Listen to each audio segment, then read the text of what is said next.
Magandang araw mga banateros. Naku po, matindi ang sasabihin ko sa inyo ngayong araw na ito. Ang dahilan kung bakit natalo si Ontiveros sa kaso niya sa akin. Yaw! Bago! Unya. Sandali, relax. Maganda itong kwento ko sa inyo. Kasi alam mo, pinag-isipan ko na maigi ito kung ikikwento ko ba ito o hindi. Pero sige na, ikikwento na natin dahil alam nyo mga kababayan, ako pagka kumakaharap po ako sa kaso at ako po'y tahimik lang. Ako po ay, ang dami ko na pong kaso at ito'y hindi pang unang beses. Marami na, as in marami na ho. Kita nyo naman siguro yung mga pinopost natin, mga nakaraan. Pero pagdating mo sa merito ng kaso, pagdating po sa mga issue ng kaso, hindi ko po yan dinidiscuss dahil yan po ay nasa korte. Pero ngayon dahil dismiss na po itong kay Ontiveros, ihimayin natin ng kapiraso kung ano ba yung sinasabi niya at bakit siya natalo at kung bakit matatalo siya sa 2028. Yun! Gago! Alam nyo kasi merong meron niyang relasyon, ika nga, meron niyang relationship yung pagkatalo niya diyan at ipapaliwanag ko sa inyo ha mga kababayan dahil alam mo, eto, isa pang isyung dapat nating pag-usapan din ngayon Inamin na totoo ba 'yon? Inamin na ni Sandro Marcos na meron siyang allocation. Dito napakalinaw ho ng kanyang binitawad. Mukhang mapapahamak siya. Mukhang hindi niya napag-isipan tong sinabi niya. Kaya yan, pag-uusapan natin yan. Ipapaliwanag ko sa inyo kung bakit inamin niya na meron siyang allocation. Nako po! Otay tayo dyan. Gago! Kasi this time hindi niya na po mapapagkaila po itong kanyang sinabi at binitawan dahil napakalinaw ng kanyang binitawan at yan po ay ating pag-uusapan. At the same time, pag-uusapan din natin yung isa pang may gustong tumakbong presidente. Gago! Atat na po ito mga walang yan to ha. Atat na po ito mga walang yan. Napakarami na pag-usapan kaya doon tayo sa dulo ha. Panoorin natin hanggang dulo. Walang bibitaw dahil napakaganda ho ng ating discussion ngayong araw na ito. Okay, simulan na po natin. Simulan po muna natin dito ho sa issue na ito. Kay Ontiveros. Ano po ba ang nangyari dito? Unang-una, siya po ay naulat. Yun. Natalo po siya. Ano po ba yung kaso na yon? Yung cyber libel niya na kinaso sa amin po nila Jason nila Attorney Topacio at kung sino-sino pa pong sila ka Eric at mga iba pa ho nating kasamahan dyan na kung saan ay kinasuhan kami ng libel dahil po doon sa aming komentaryo o opinion patungkol po dito dun kay pangalan nun si Maurilio. Yung di umanong witness niya laban dito kay Pastor Kibuloy. Okay? Isa kanya po ay sinasabi nitong tao na ito na siya daw po ay binayaran. Nako po, binayaran daw siya di umano nito ni Ontiveros. Okay? So, dahil dyan, nagkomento po kami, nagbigay kami ng aming mga opinion. Dahil bumaligtad nga po itong witness. Actually, isa sa mga sinabi nga namin, this is not the first time na merong hinaharap si Ontiveros na kaduda-dudang mga witness. Kaya nga nabansagan siya ng mga netizen na siya daw ay di umano, ay allegedly na nagtatanim witness. Kung ang administrasyon ni Pinoy noon ay may tanim bala, panahon ni BBM ay may tanim ebidensya. Ito daw naman si Ontiveros, kung sakasakaling maging presidente daw ito, ay malamang sa malamang magkakaroon daw ito ng tanim witness. Gago! Dahil nga po, sabi nila, hindi po ako nagsabi at allegedly, mahilig daw ito magtanim ng witness. Gago! Pero syempre, bago naman natin na i-discuss thoroughly ang kaso natin patungkol kay Ontiveros, bitinin ko lang kayo ng bahagya dahil napaka-importante nitong special announcement natin na ito ha.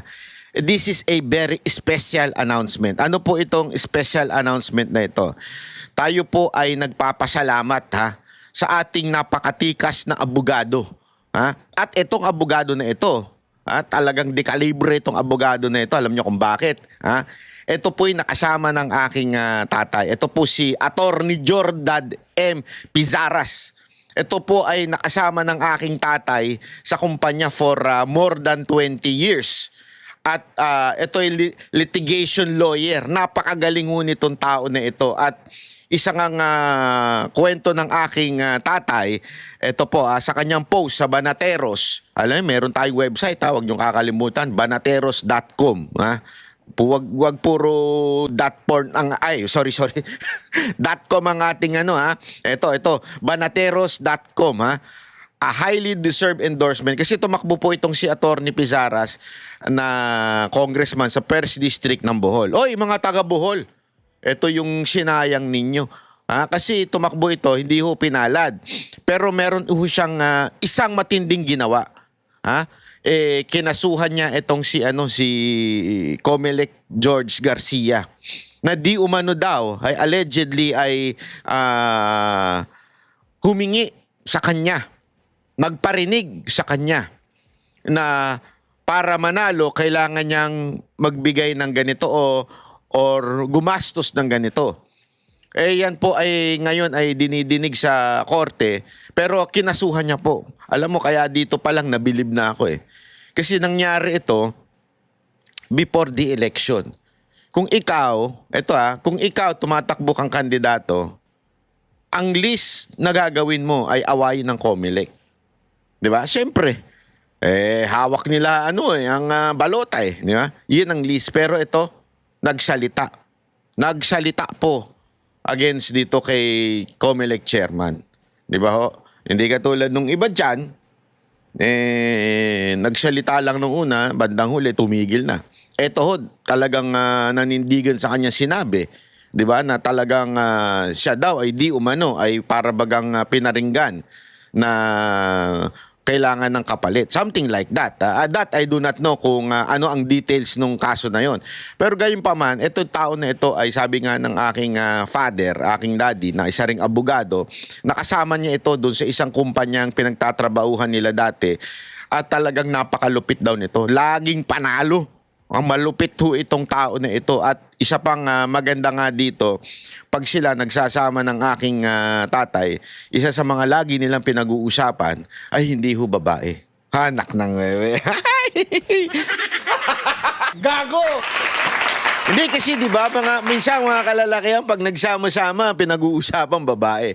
Ito pinag-uusapan nila Bible verse. Yan ang kanilang discussion. Kaya naman ganun na rin din na pinagpapala ho itong mama na ito dahil napaka ho niya pagdating ho sa pagmamahal sa Panginoon. Yan ho ay dahil diyan talagang nakuha nito ang aking boto. Kung ako lamang ay taga Bohol, talagang iboboto ko itong tao na ito at ikakampanya ko. Talagang pupunta ako sa karsada para ikampanya ito. Pero hanggang dito lang ang magagawa ko dahil hindi po tayo taga Bohol. May trabaho din tayo dito sa Metro Manila. Kaya hanggang dito na lang ang ating Although wala pa namang eleksyon, ikakampanya ko siya. Ngayon pala, kakampanya ko na yan. 1st District. At ito pa malupit dyan, mga kababayan. Nung nalaman niyang nagkakaso ko, tinawagan niya kagad ng tatay ko. Sabi sa tatay ko, baka wala pang abogado yung anak mo. Ako na lang. At pro bono. Yun! Malupit na malupit. Yun ang malupit doon, yung pro bono. Siguro na napagtanto niya, ang dami ng kaso ng anak mo, baka hirap na hirap na sa abogado yan. Kaya pro bono. Totoo naman Actually, sabi ko nga sa inyo, nakailang kaso na ako Although, panalo lahat. At kinarma pa yung mga nagkaso. Kaya ikaw, Ontiveros, antayin mo yung karma mo. Relax ka lang. Darating yan sa 2028. Magbumuka kang tae. Di ba? Kaya maraming salamat, Attorney Jordan Pizarro. Mabuhay ka. Pagpalain ka nawa. Sabi nga, gambante ko dasay. Pagpalain ka pa. At sana ay pagpatuloy mo yung magandang gawain mo para sa ating bayan. Okay? Ngayon, pag-usapan na natin yung kaso. Nako, ayan na. Exciting. Kasi alam nyo mga kababayan, etong kaso na ito, pakita lang natin. Yan. Ay, nako po. Yung kaso na yan. Yan. Sinasabi dyan, linawin na natin. Maraming mga niyan Maraming paliwanag yan. Maraming sinasabi dyan. Okay? At yan ay iisa-isahin natin. At pag-uusapan natin. Ano ba ang nangyari? Bakit ganyan? Ang desisyon ng korte. Di ba? Pag-usapan natin. Ito. Una, sinasabi ng korte dyan na walang malis, okay? Hindi napatunayan na may actual malis. Napaka-importante kasi sa cyber libel ang actual malis. Ano ibig sabihin nitong actual malis? Remember, si Mauricio, yung witness na umamin na binayaran, itinago siya ni Ontiveros. Yun yung statement ni Mauricio. Okay? Statement niya po yun. Kami po, at yung iba pa pong kakasamahan ko, ay nagkomento, di pala Mauricio, Maurilio. Sorry. Pasensya na. Maurilio. Okay? Mauricio ko na Mauricio. Maurilio, ayan. Sabi nung, yung Rene, alam ko Rene yan yung pangalan. Si Maurilio na lang, sige. Si Maurilio, ang sabi niya, binayaran na tinago daw sila at talagang pinipilit sila ng kampo ni Ontiveros. So kami naman nagkomento. At ang isa nga sinasabi namin, sumagot ka, totoo ba yan, hindi ba yan? At bigla kaming dinimanda at sinabing may cyber libel daw yon. Tanggalin ko na muna dito na hindi nakikita yung ating delete na lang natin. Yan. Okay? So sabi nga doon, kami daw po ay nagsisinungaling. Ito ang sinabi ng korte. Walang actual malis. Ano ibig sabihin ng walang actual malis? 1, hindi napatunayan na nagsisinungaling kami. Ibig sabihin, yung paratang ni Maurilio, okay, ay hindi niya napatunayan na mali. Okay? Wala siyang pinresentang ebidensya na magpapatunay na mali yun at the same time, hindi niya mapatunayan na alam naming mali yun. At itinuloy pa rin namin yung banat. Yun yung tinatawag na actual malis. Kailangan patunayan mo na etong tao na to, alam niyang mali, alam niyang kasinungalingan, and yet diniscuss niya pa at kinumentohan niya pa at tilang sinasabi niyang totoo. Okay? Doon pa lang sa basic na hindi niya napatunayan na sinungaling si Maurilio ay malaking bagay na. Di ba? Ibig sabihin wala siyang napresenta na etong taon to nagsisinungaling. So, kung nagsisinungaling siya, dapat alam namin na nagsisinungaling siya and yet binanggit pa rin namin na totoo yung sinasabi niya. Yun yung actual malis. Ang problema, hindi niya nga po napatunayan. So, anong ibig sabihin ng hindi niya napatunayan na sinungaling si Maurilio? Ibig bang sabihin ito, totoo ang sinasabi ni Maurilio? Come to think of it. Kasi wala naman siyang kasi kaya nga siya natalo kasi wala siyang pinresinta. Wait, kasinungalingan yan, alam nilang kasinungalingan, and yet pinakalat pa rin nila. Yun yung actual malis. The mere fact na wala kang napatunayan na kasinungalingan, ibig sabihin,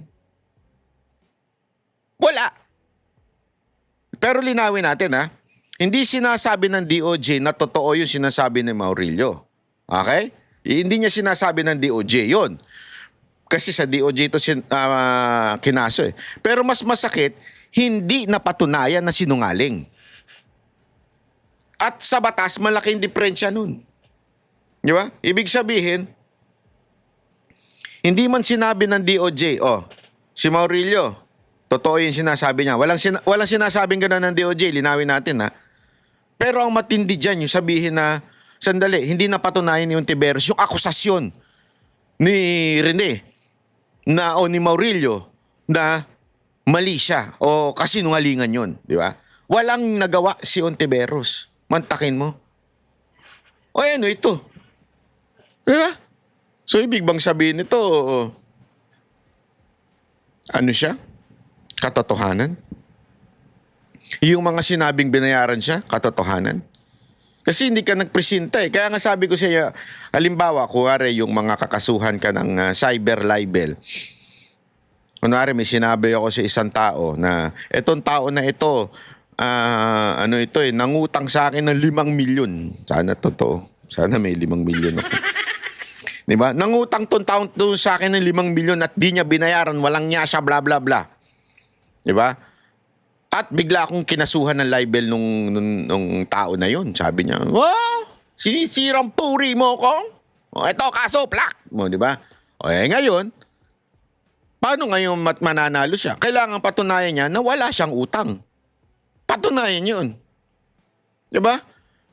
Patunayan niya na mali ako. So, anong ibig sabihin nun? Kung nanalo ako sa kaso, ibig sabihin, hindi man sinabi ng korte o hindi man sinabi ng prosecutor na totoo yung sinasabi ko, pero one thing is true. Hindi mo napatunayan na wala siyang kaso. Diba? Kuwari, sinasabi mo sinungaling ang isang tao. Ikaw magsasabi, obligasyon mo ngayon na patunayan na mali siya. Ikaw dapat ang maglatag ng ebidensya. Ikaw ang may burden of proof. Diba? Na mali ako. Anong hatol? Wala. Zero. Nada. Ni isang matibay ni ebidensya na kasinungalingan ang sinabi ni Maurilio. Nada. Wala. Walang ebidensya. Talo. Olat. So balik natin ngayon ang tanong. Ontiveros, ibig bang sabihin nito, totoo ang mga akusasyon ni Maurilio sa'yo? Na tinago nyo daw siya? Sinuhulan nyo daw siya? Tanim witness daw siya? Kasi kung gumawa ka na ng parang tawag dito, hakbang para idemanda kami, bakit hindi mo pinatunayan sa korte na hindi totoo yung sinasabi ni Maurilio at alam nitong mga to na hindi totoo yon at tinuloy pa rin nila? Nakukuha nyo? Kaya nga sabi ko sa inyo, sumuplak sa kanya to. This is a victory for every Filipino, not only me. Not only Topacio o sila, kung sino mamampug dinimanda doon. Hindi to victory namin. Victory natin lahat to. Bakit? Napatunayan natin na itong si Ontiveros, hindi niya kayang patunayan na sinungaling si Maurilio. Ibig sabihin ba nun, totoo ang sinasabi ni Maurilio sa'yo? Na binayaran niyo siya para maging witness laban kay Pastor Kibuloy? Kasi hindi niyo napatunayang mali eh. Di ba dapat patunayan nyo? Kaya nyo nga kami dinimanda eh. Parang sinasabi nyo hindi totoo yan o dinimanda nyo kami. Ano sabi ng korte? Hindi mo napatunayan na mali kami. So patay tayo dyan. Kaya nga victory ito eh. Ito ang victory. Di ba? Victory ito na para sa mga Pilipino, nalaman natin ang tunay na katotohanan nito. Sabi nga ng DOJ, hindi sinabi ng DOJ, okay? O sabihin, negative. Hindi ito ang sinabi namin. Hindi nila sinabi na mali ang opinion ng mga vloggers. Ang sinabi ng DOJ, linawin lang na po natin to ayon dito sa desisyon. Hindi napatunayan na kasinungalingan ang pinanggalingan ng opinyon. Malinaw yun. At kapag hindi mo napatunayan kasinungalingan, hindi ka din pwede magdemanda ng libel. Ganun lang kasimple yun. Ganun kasakit. Hindi mo napatunayan. Di ba? Kung si Maurilio, eto, makinig kayo mabuti dito kung si Maurilio ay sinungaling talaga, nag-iimbento, gawa-gawa, at scripted ang kanyang sinabi na ikaw di umano, allegedly, ay kinuha sila, binayaran siya, kinumbinsi na magsinungaling laban kay Pastor Kibuloy. Ha? Eh di dapat, madali mo yang napatunayan. Kasi kasinungalingan eh. Eh hindi mo napatunayan. Diba? Ganun lang kasimple. Kung si Maurilio ay nagsinungaling talaga, nag-imbento, gumawa, nag-istorya, nag-scripted, dapat madali mo yang napatunayan. Pero hindi mo nagawa. Ano ibig sabihin nito? Hindi sapat ang ebidensya mo. Mahina ang kaso niya sa amin at masyado kang feeling mo talaga nasa tama ka. 'Di ba? Alam mo, hindi ka natalo dahil maingay ang mga vloggers. Hindi ka natalo dahil maraming naniniwala kay Maurilio. Pero natalo ka dahil hindi mo napatunayan na sinungaling siya.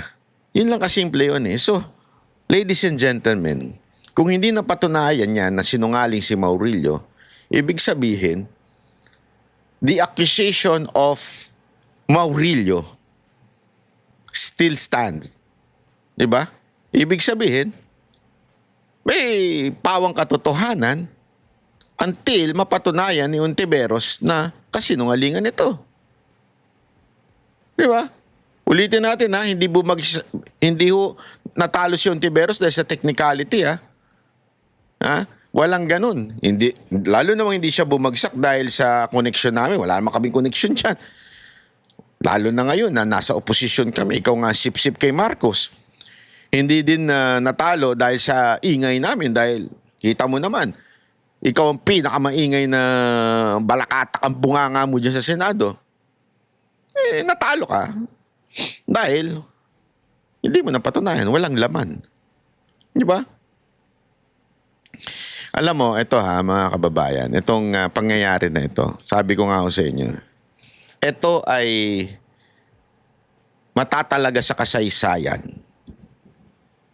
na itong si Ontiveros ay hindi niya napatunayan yung akusasyon ni Maurilio na sila ay binayaran nila Ontiveros, sila ay kinumbinsi magsinungaling at binigyan ng affidavit na para akusahan si Pastor Kibuloy. Kaya nga yung mga nagsasabi sa akin, kasi may mga kaibigan ako nagsasabi, bakit nyo ba kinakampihan si Pastor Kibuloy? Bakit nyo ba, alanganin yung doktrina niyan, alanganin yung ganito. Alam mo, hindi namin naman kinakampihan si Pastor Kibuloy dahil sa doktrina o sa paniniwala niya sa relihiyon. Kasi kung gano'n ang basihan, ang dami nating hindi dapat paniwalaan. Bakit? Di ako naniniwala dun sa ganitong klaseng relihiyon sa ganitong relihiyon, di ako naniniwala But this is not a talk about belief or doctrine. Di ba? In theology. This is about the person. The person na nakatulong ba siya sa bayan. Ako naniniwala ko, ang daming nagawa ng kingdom o yung kingdom of Jesus Christ na kanilang samahan sa bayan natin. And I've seen it in my own eyes. Yun na lang, alam mo, pumunta ka sa Davao City, bakit yung mga IPs doon gustong-gusto si Pastor? Hindi to kinonvert Remember, they were not forced to convert at hindi sinabing, mag-convert muna kayo bago namin kayo tulungan. Ang daming Muslim na gusto si Pastor. Diba? Bakit? Nag-convert ba yung Muslim? Hindi rin. Hindi gawain ni Pastor ang kumbinsing kang pumasok sa kanila. Tutulong siya at tutulong siya. Yan ang nakita. Kami nga, hindi nga kami kinukonbinse. Palamura pa rin bunganga ng Banateros Ito nga si Jack sa SM9 na, dumi pa ng bunganga. Totoo naman di ba? Hindi yun It's because meron talaga siya nagawa sa bayan. Ang dami niya nagawa sa bayan, sa Davao City. Kita namin yun. Inilibot kami. Pinakausap kami sa tao. Hindi yung peke, alam mo yun na, eto, gagawin lang namin. Hindi, pinakausap kami sa tao. Nakausap namin. And they were really thankful kay Pastor Kibuloy. Oh, ngayon, may akusasyon sa kanya. Bakit kami naniniwalang hindi siya guilty? Nakita namin mga ebidensya eh. Alam namin yung nangyayari. Meron kaming alam doon sa nangyayari. At isa pa, ito si Rene. Kitang-kita na ninyo. Hindi na patunayan. Nung mismong inakusahan ni Rene. Tandaan ninyo, nag-akusa si Rene dito sa tao na ito, si Ontiveros, na kinuha sila, binabayaran sila para magsinungaling. Hindi na patunayan ni Ontiveros na mali si Maurilio. Walang sinasabi, ulitin ko, linawin ko, walang sinasabi ang DOJ na totoo ang sinasabi ni Maurilio. Wala pa dun sa ganong aspekto. Pero isa ang sigurado, hindi na patunayan ni Ontiveros na nagsisinungaling kami, may actual malice, dahil hindi niya napatunayan na nagsisinungaling si Maurilio. Kasi magkakaroon lamang ng actual malice sa part namin kung etong source na o kinomentohan namin ay nagsinungaling din. Eh wala nga eh. Actually, isa pa lang yan. Yung pangalawang, nandun sa decision ng DOJ, sinabi ng DOJ, Ontiveros, huwag kang balat sibuyas. Yan ang totoo. Yan ang sinasabi ng paulit-ulit. Yan po ay desisyon na po ng Supreme Court. Ha? Na huwag maging balat sibuyas ang kahit sino mang public official. Being sensitive, sabi doon, has no place in this line of service. Gago! In Tagalog, kung politiko ka, hindi ka pwedeng balat, sibuyas at amoy bawang. Ay, iba pala. Iba pala. Gago! Diba? So, ganun lang kasimple yun. Ganun lang kasimple yun, Ontiveros. Lumayas ka na dyan sa posisyon mo kung balat sibuyas ka. Ang hirap dito sa mga politiko na ito, nang hilig magdemanda dahil lang nasaktan sila. Di ba? May ganun silang eksena. Nasaktan sila. Keso na-hurt ang kanilang feel. Kung ayaw niyong ma-hurt ang inyong feelings, lumayas kayo dyan sa posisyon. Wala kayong karapatan. Dahil Korte Suprema na ang nagsabi niyan. Alam mo, ilang beses ko na nabasa yan. Sa dami ng libel ko. Ilang beses ko na nabasa yung part na yan. Public officials should not be onion skin. Yun ang laging desisyon ng piskal eh. Sa mga cyber libel ko. Kasi alam mo, sabi kasi nila sa akin, sabi nila, ewan ko kung totoo, pero kasi naman banat ba, pag bumanat ka, ang sakit. Alam mo, masakit lang akong bumanat kung totoo. Kung hindi naman totoo, hindi ka masasaktan. Sabi ko nga sa inyo, kahit sino pang bumanat sa akin na bakla ako, tsupain ko pa sila. Alam mo yun? Kasi wala ka, okay eh, sige, go, bana, gusto mo yan? Si Mocha nga, alam na inis ako sa mga bayot. hindi naman sa lahat. Sa mga bad ding. May mga good ding naman eh. So kung may magbumanat sa akin na meron akong bayot ako, walang problema sa akin. Go anytime, everyday. Gusto mo bayot bay pa? Palitan na natin pangalan ko, bayot bay na lang eh. Kasi alam ko hindi totoo. Meron pang isang pangit na loyalista. Inakusahan ako na may anak daw akong hindi sinusustentuhan. Anak ng tutsa. Alam mo, lahat ng kaibigan ko, lahat ng katrabaho ko, yan nga ang pinipilit sa akin magkaanak. Wala daw mag-aalaga sa akin. Gago! Sabi ko, may mga nurse naman na sexy dyan na pwedeng bayaran. Ay, hindi, biro lang. Gago! Yan ang lagi. Kahit nga tatay ko sinasabi sa akin, magkaanak ka naman na, baka wala ka pang anak. Sabi ko, baog ako. Gago! Oh, kaya nung yung inimbentohan niya ako ng kasinungalingan na may anak daw ako, tawan-tawa ako kasi sabi ko, how I wish. How I wish may anak talaga ako. Tapos pag ayaw ko na, bigay ko na lang sa tatay ko, bahala na lang sila mag-alaga, ganun ba? Hindi, naintindihan niyo yung ibig ko sabihin. Lalo na kung public official ka. Huwag kang masaktan kung hindi naman totoo. Pero kung totoo, masakit talaga. Ontiveros, bakit masakit ba to sa'yo? Ayun ang tanong ko, nasaktan ka dito sa banat namin? Eh baka naman totoo tong banat namin sa'yo. Kaya ka nasaktan. Ontiveros, ang hirap sa'yo. Gusto mong tumakbong presidente, ganito ka. Anak ka ng tutsa. Ang presidente, hindi ganyan. Walang presidenteng marupok. Walang presidenteng mahina. Yung ngayon lang. Yung presidente ngayon, sobrang hina. Wala tayong magagawa. Ganyan na talaga yan. Pero ganun di ba? Malinaw na malinaw yun. Huwag kang balat sibuyas. So, kung alam mo yan, bakit mo kami ginaganito? Isa lang ibig sabihin nito.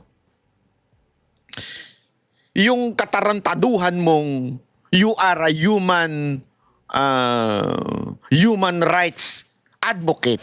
Kasi yan ang isa sa mga advokasya nito ni Ontiveros Yung human rights advocates mo na estilo pinapalabas sa taong bayan ay isang katarantaduhan.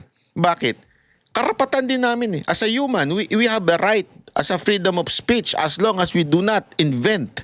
We do not invent. Dito sa aming komento, hindi naman kami nag-invento. Invento ba namin yung nag-akusa sa'yo? Nagtaka nga kami. Ang kinasuhan mo kami, hindi siya. Bakit? Kasi ayaw mong direktang madesisyonan ng korte na nagsisinungaling ka? At hindi mo napatunayan na sinungaling si Maurilio? Yung ba? Ibig sabihin nun? Hindi, imagine niyo to Sa dami-dami ng kakasuhan ni Ontiveros, bakit kaming mga nagkomento, hindi yung tao na yon? Unless meron siyang kaso, I do not know. But as of now, ang alam ko, wala pang kaso na, ewan ko correct me if I'm wrong, I'm willing to be corrected. Pero as of now, wala akong nakikitang kaso doon sa tao. Kasi dito sa kaso na to, may lumabas na balita. Kaya lang kasi, magulo Magulo yung balita. Sa kaso na to, nagulat ako kasi wala si dito. Wala si Rene dito. Sandali i-double check nga natin, baka mamaya mali tayo. Pero alam ko kasi wala siya dito. So ano ibig sabihin na wala siya dito? Bakit kami ang kinasuhan mo? Ito yung mga kinasuhan niya. Versus Attorney Ferdinand Topacio. Pangalawa talaga ako, Byron Cristobal alias Banat Bay. Jeffrey K. Eric. Si Crisette, KP, kasama ka dito. Congrats din sa'yo. Si Joy Sonsa, si Alex Destor. Alex Destor alias Tio Moreno. Alex! Ang ina mo, Tio Moreno. May pa-Alex, Tio Moreno ka pa. Alex pangalan pa mo pala, ha? Sa gabi, ano pangalan mo, Alex? Tio Moreno sa umaga. Sa gabi, ano? So wala si Rene dito. Ay, ba't di mo kinasuhan si Rene? Ibig bang sabihin nun, di mo kaya talagang patunayan na mali siya? O nagsisinungaling siya? Alam mo, this will hunt you down. Maling-mali yung ginawa mong step nung dinimanda mo kami. Sabi ko sa'yo, ibabalik at ibabalik ko sa'yo to hanggang 2028. You just created a monster. Your monster. I'm telling you, ibabalik at ibabalik ko sa ito hanggang 2028 na hindi mo napatunayan na sinungaling kami, na may malis kami sa aming pagsalita at pagbigay opinion doon kay Rene o si Maurilio. Ibig bang sabihin din nun, hindi sinungaling si Maurilio at totoong tinanim nyo lang siya? Nako po, Ontiveros, nayari ka, checkmate ka. Kaya salamat na lang sa napakatikas kong abogadong si Attorney Pizarra. Si Attorney Jordan Pizarra. Jordan, pangalan pa lang panalo na di ba? Jordan Ay, nako. Ontiveros, yari ka talaga dito. Kami ang boses ng masa, hindi natatakot. Katotohanan lang, di kami nalulunod. Walang bahid ng sismis, lahat ay totoo. Kahit sino ka pa, pag mali ka babanatan ka. Walang pinipiling kulay, wala kaming kinikilingan. Basta para sa bayan, kami lalaban. Pag tama palakpakan, pag mali banatan. Di matitinag, di matatakot, para sa bayan tuloy ang sigaw. Sa harap ng kamera, walang halong takot. Mga baluktot, lahat kayo'y tutumba. Ang hustisya at totoo, yun lang ang mahalaga. Kahit sinong harang, di kami matitinag. Walang pinipiling kulay, wala kaming kinikilingan.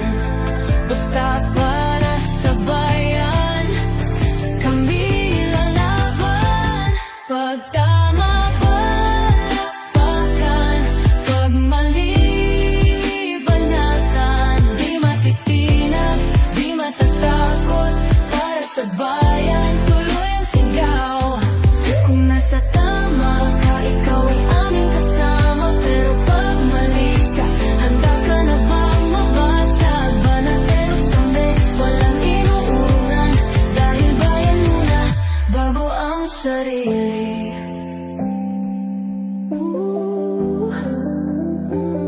Bago ang sarili.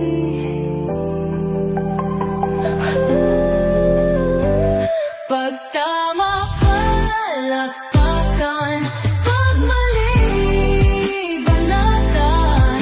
Banateros ang sigaw, katotohanan ang laban.